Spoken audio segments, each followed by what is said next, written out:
With Dear Brother, it took the story of Nanako and the uncontrollable fate she had to force herself to grow through. In typical Dezaki fashion, in relation to his previous anime that I have watched, the story gets more dramatic and emotional towards the end, until the bittersweet finale, getting better and more impactful towards the viewer as the emotions grow. But the story isn't just drama, how some say. Dear Brother taught me about stopping myself and treating myself like dirt, to find the good in myself and appreciate it. To learn about the beauty of love and how it isn't perfect, that suffering is a part of it, and that this is a harsh, realistic part of it that shouldn't make us give up. That love is a wonderful thing, despite all this. I started to notice something I've seen in just about every Dezaki anime I've watched so far. It's the big focus on redemption. Characters who you think will not mean well are written well enough that they turn themselves around and become good people. I think Dezaki may have found an importance in telling these kinds of stories.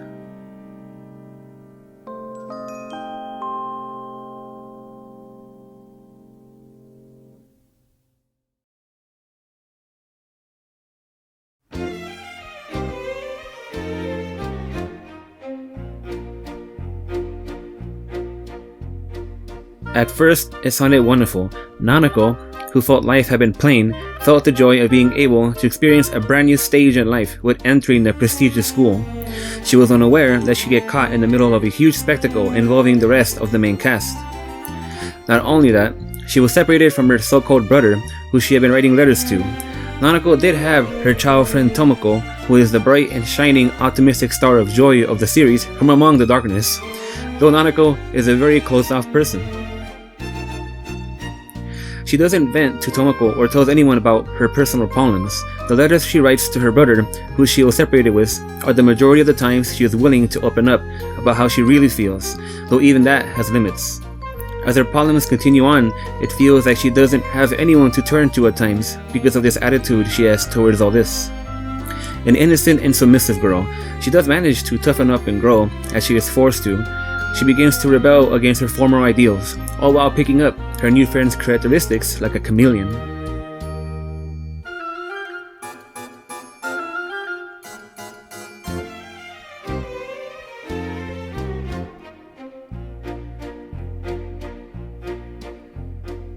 Ray appears as a troubled youth dealing with addiction, living under terrible housing conditions. Constantly ditching her self-destructive lifestyle still leads towards one of being popular, as she captivates the students with her great piano playing and acting, as well as her cool and rebellious attitude. However, she is always escaping and running away with her drugs, as she lives this sedated, drunken, and pathetic state that frustrated and worried the characters. I don't do drugs, but I find myself horrified to find myself relatable to Ray the most, because of my own alcohol addiction.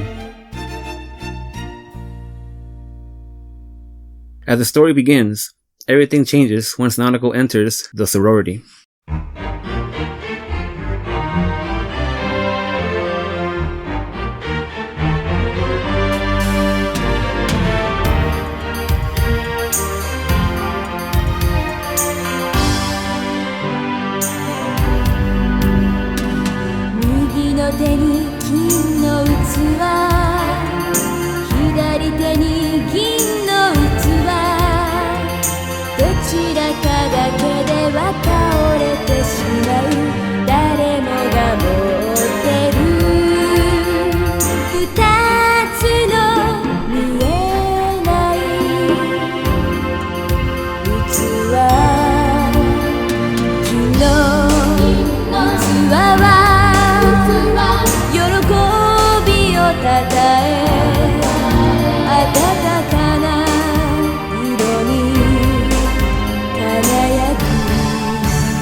In trying to understand Mariko, I tried to understand where she was coming from.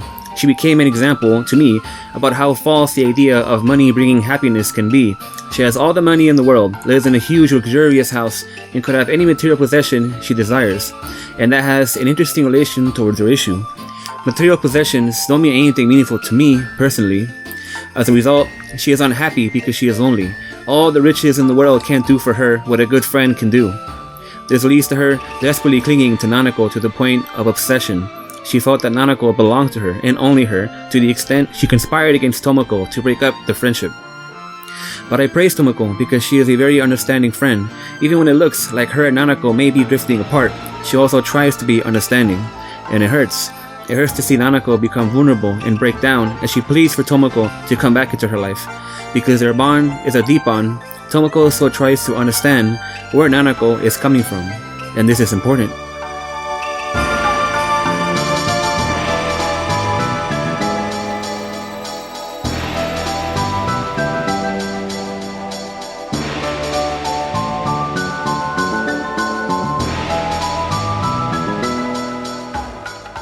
Like love, friendship isn't perfect. We all butt heads with our friends. This is natural, and it should happen unless there is a lack of communication about the problems one has with another.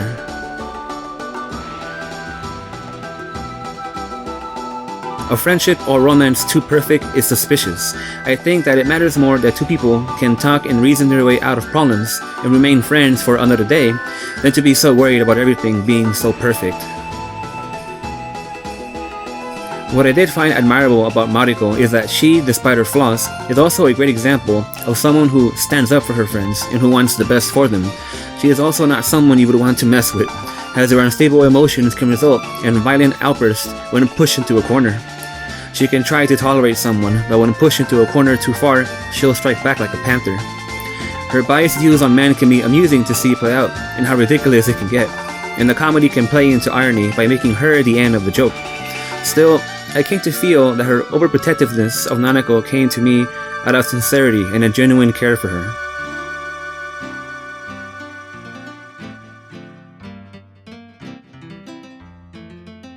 The story continues to try to break her with family issues, and sometimes it can feel like it is too much for her. But Mariko to me is a character about overcoming and showing what it means to be a true friend.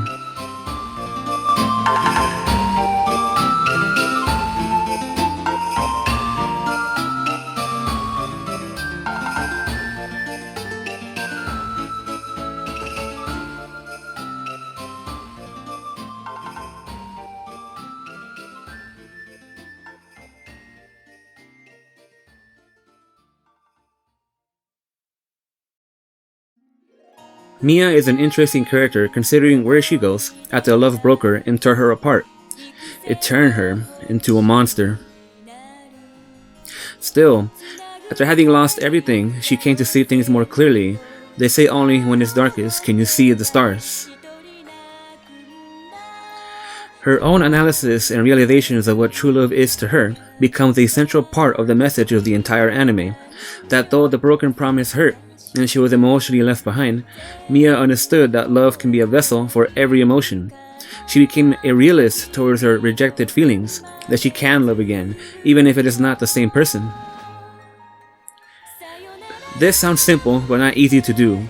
Some people are too afraid to let go.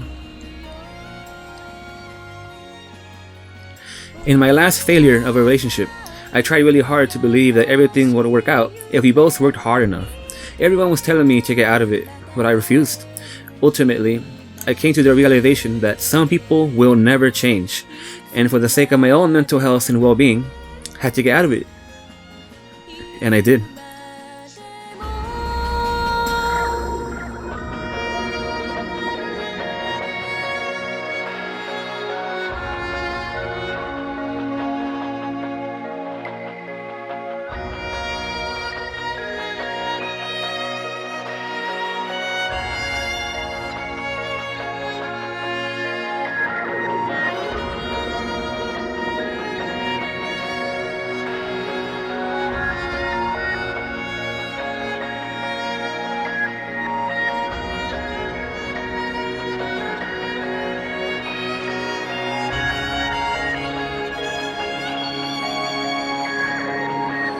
Some people give up completely, but stay together in horrible relationships because they are too scared of the thought of being alone. They make themselves believe that they will never find anyone else again. It made me glad to see that Miya let go of the pain she held for so long, and came to understand a better idea of what true love can be about. Dear Brother also fascinated me in that it makes incredible use of its side characters. One particular moment that is among the best involves the broken relationship between Nanako's brother and her father.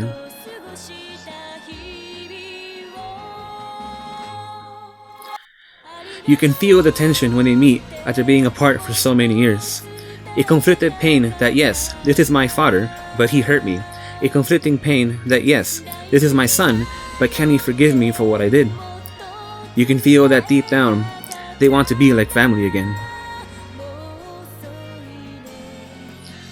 Scenes like this about a father and son especially break me because I do not get along with my own father.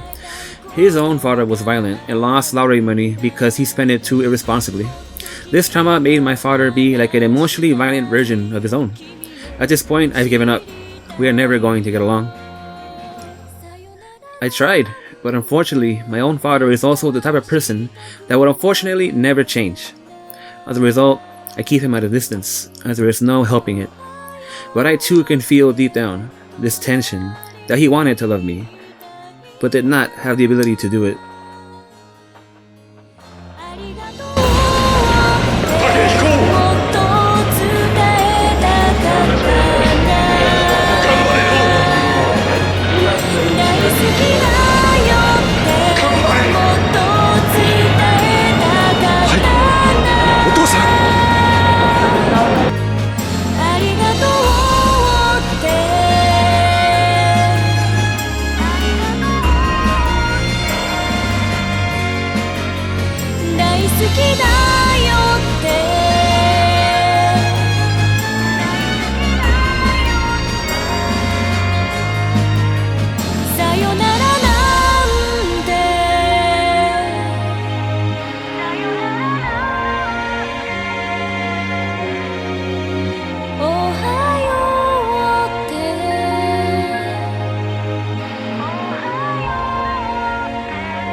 What appeals so much about Dezaki, an anime like Dear Brother to me?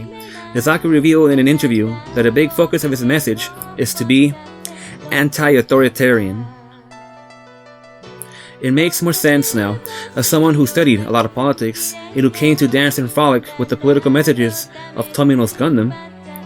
I now understand. Whether it's Joe, Oscar, Nanako, Gerda, Mariko, Rei, I came to realize Uso, Laura, Camille, Judo, Amuro, Cosmo, there's a connection. There's a spiritual, anti-authoritarian, and political connection between these two men and why I love their works. They align with what I look for.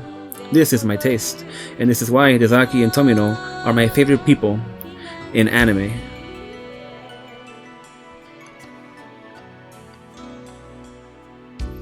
Nanako was like a ball of clay, shaped and molded by the cast, one by one. And it shows when she stops saying sorry, when she stops being so apologetic. We associate bad things as only bad too much when they can bring clarity, inspiration, and growth. These characters have something to say about standing up and being independent. The spell Rei was under was a spell so beautiful to see broken. That people can change and better themselves. The meaning of Rei's full fridge means so much to me. But something was stolen from me. It was too good to be true. That fate can steal a victory someone fought so hard to overcome. It's not fair, but we shouldn't give up. A life worth living and struggling for is one where you have to be prepared for anything while enjoying the thrill. That way, when you fall forward with a smile. お兄様。お母さん。余計なことしないでよ。30様。憎しみと怒りと疑い。I appreciate that Kaoru lives so passionately and intensely despite her illness. A long life does not matter as much as the quality of the time spent. I appreciate that Mariko lost but did not lose the lesson. This is important. She learned to grow and move on from the blindness of her wills and obsessions that were eating her away. I was immersed into your brother, or was it escapism? I was moved by Rei's growth and how much I related to her, but where is my growth? A beautiful world of striking designs and art, enriched by a bittersweet score. Complex characters intertwined in a web of violence and confusion that all ties together so wonderfully. And with background art that comes to life, I enjoy this 10 out of 10, and with that, I say goodbye.